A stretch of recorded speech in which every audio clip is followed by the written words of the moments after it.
नमस्कार, प्रियास किचन मराठीमध्ये पुन्हा तुमचं स्वागत आहे. आपल्या लाडक्या बाप्पाचा आवडीचा पदार्थ म्हणजेच उकडीचा मोदक. तर आज आपण आपल्या लाडक्या बाप्पासाठी मऊ लुसलुशीत उकडीचे मोदक बनवणार आहोत. त्यासाठी सारण तयार करायचं आहे. एका कढईमध्ये 1 चमचा तूप, 1 चमचा खसखस, ओले नारळ घालायचा, नंतर गूळ घालून घ्यायचा आहे. मिक्स करून घ्यायचं आहे व्यवस्थित.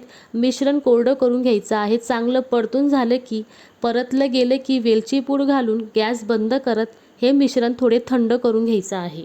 आता आपल्याला इथे तांदळाचं पीठ लागणार आहे. तर इथे मी बासमती तांदळाचे खातू मोदक सुगंधित पीठ घेतलेलं आहे. एका पातेल्यामध्ये जेवढं पीठ घेतलेलं आहे तेवढंच पाणी घ्यायचं आहे. मीठ आणि तूप घालायचं आहे. पाण्याला उकळी येऊ द्यायची आहे की गॅस कमी करून तांदळाला पीठ मिक्स करून घ्यायचं आहे. यावर झाकण ठेवून 10 मिनिटं असंच ठेवायचं आहे. 10 मिनिट झाल्यानंतर चांगलं पीठ मळून घ्यायचं आहे. पीठ चांगलं मऊ लुसलुशीत झाल्यावर याची आपल्याला पारी तयार करून घ्यायचं आहे. तुम्ही बघू शकता की आपली पारी तयार होते. पीठ चांगलं क्वालिटीचं असेल तर पारी मात्र छानच होते. तर पारी तयार करून घेतली आहे. याचा आपण मोदक तयार करून घ्यायचा आहे.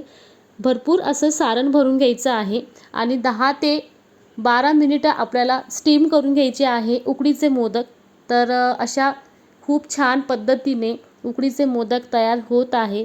तर ह्याची कमाल फक्त मला तरी खातू मोदक पीठ बासमती तांदळाचे सुगंधित असं पीठ आहे आणि याने माझी उकडीचे मोदक इतके छान झालेले आहेत, मऊ आणि लुसलुशीत. माझ्या बाप्पाला तर हे उकडीचे मोदक आवडणारच. तुम्हाला आवडलेत का? नक्की सांगा कमेंट करून.